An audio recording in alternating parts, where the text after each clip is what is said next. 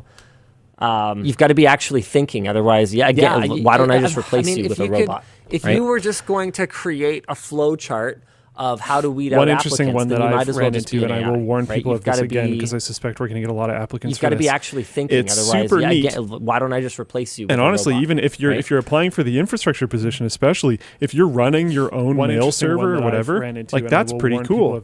Make sure it works. A lot of applicants for this. It's super neat. Had that problem a lot. And honestly, just people like submitting cool like projects they've worked on, and you look at it and you're like, this is very broken, and it doesn't submit. Here's my portfolio website.